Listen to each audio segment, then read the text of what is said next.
Hello everybody, I want to introduce myself. My name is Christopher Lancaster Plowman and I am from England. My hometown is Birmingham and my background is very complicated. I can tell you about my education. I was born in Venezuela to start with and I moved to England when I was 3 years old. I did my primary school in the UK and I spent 7 years being there.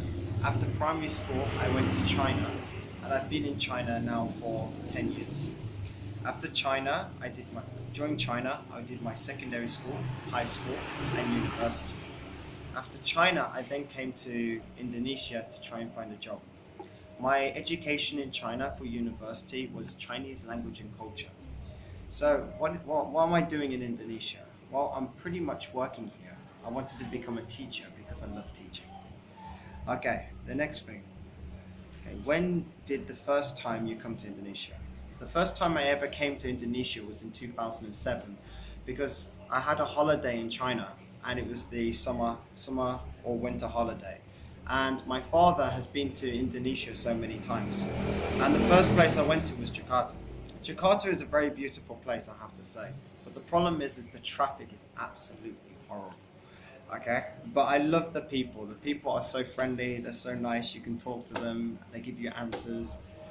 They're always asking, oh mister, how can I help you? Oh miss, how can I help you? Where do you want to go? Or something like that. So I really do respect and I really do love that about Indonesia. Okay, do I have a job in Indonesia? Yes. Right now, currently, I'm the Vice Director of Brilliant English Campus. I'm also a teacher. And in my free time, I tend to go back to Surabaya and I tend to teach at SMP. I love teaching. Teaching is like a hobby of mine, as I said before. It's amazing. Okay.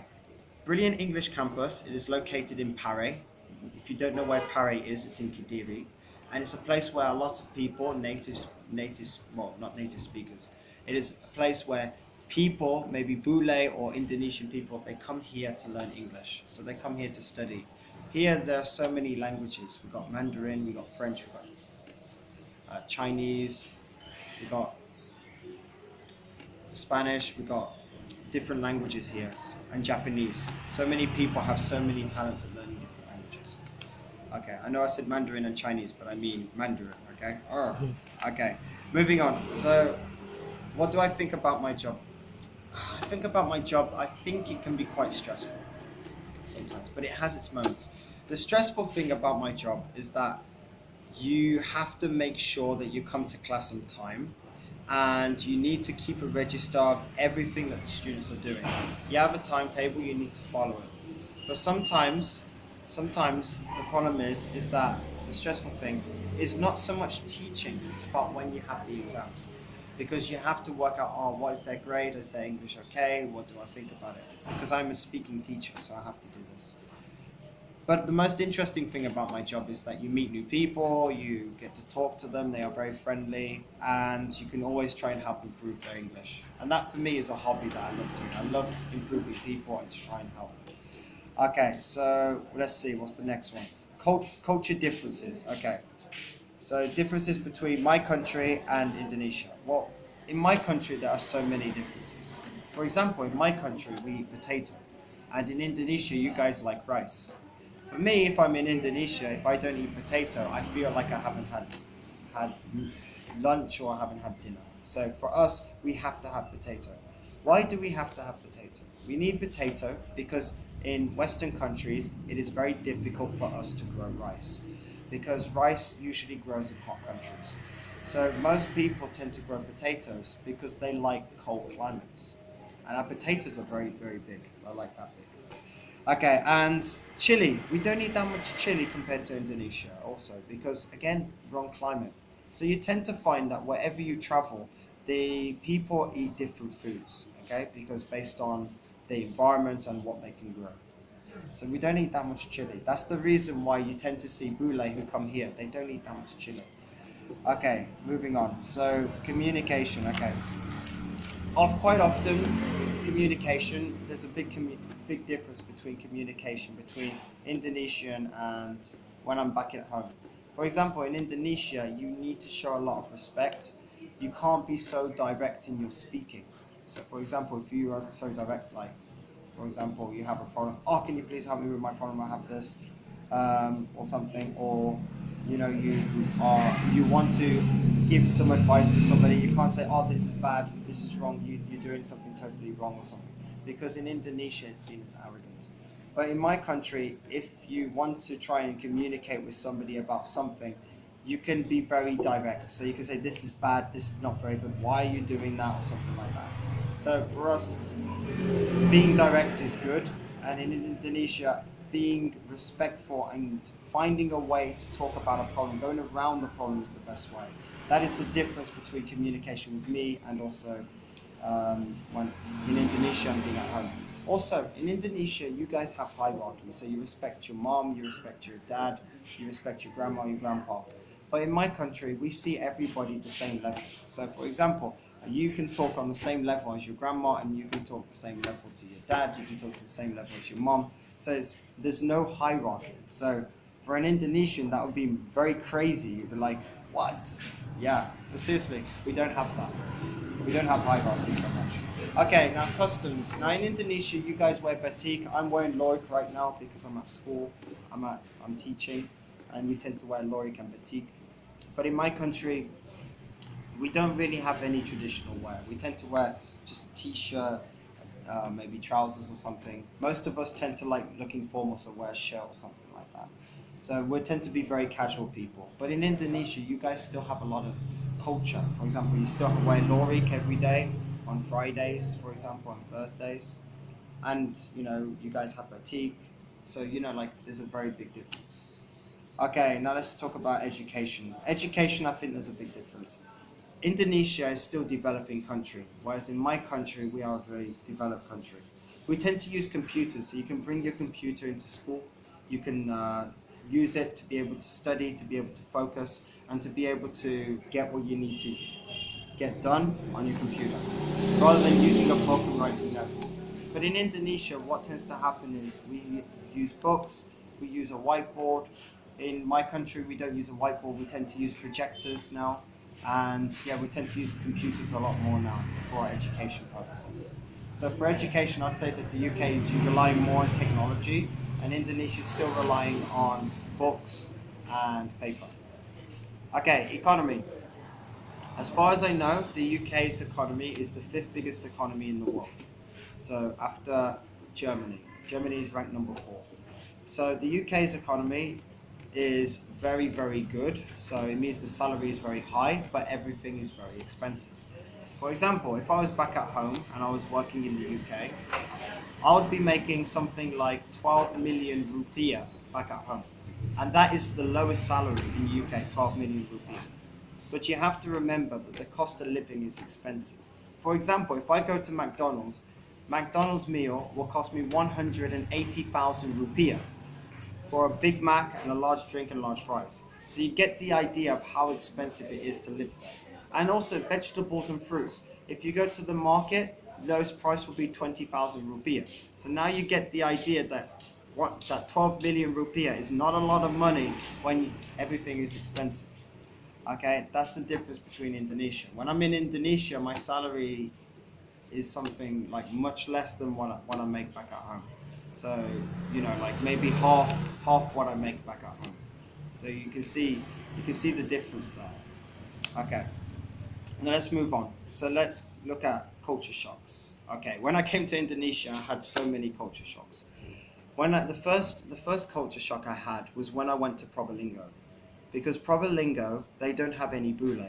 They don't have any Western food. It's very traditional, and they are very strict Muslim. And the culture there is mind-blowing for me because I wasn't a Muslim before, so I didn't know much about Islam. And the culture was so different from my culture back in UK. So I felt sick, I had stomach ache, and yeah, it just wasn't particularly a fantastic experience for me. But I learned a lot about Indonesian culture from that on the Islam side. Culture, being at work, being at brilliant English course, I would say that there is a little bit of culture. For here, as I said before, the way you communicate with the people here is very different from how I communicate back at home. I have to be careful with what I say. I need to be respectful to people. I need to be kind to people. And I need to be able to just be smiling and happy, because sometimes in Indonesia, if your tone is too angry or something, you can give the wrong idea to them. They can misunderstand what you are saying. Okay, how do I feel about these cultural differences? At first, it was stressful because I couldn't understand or I couldn't relate or connect to people very well.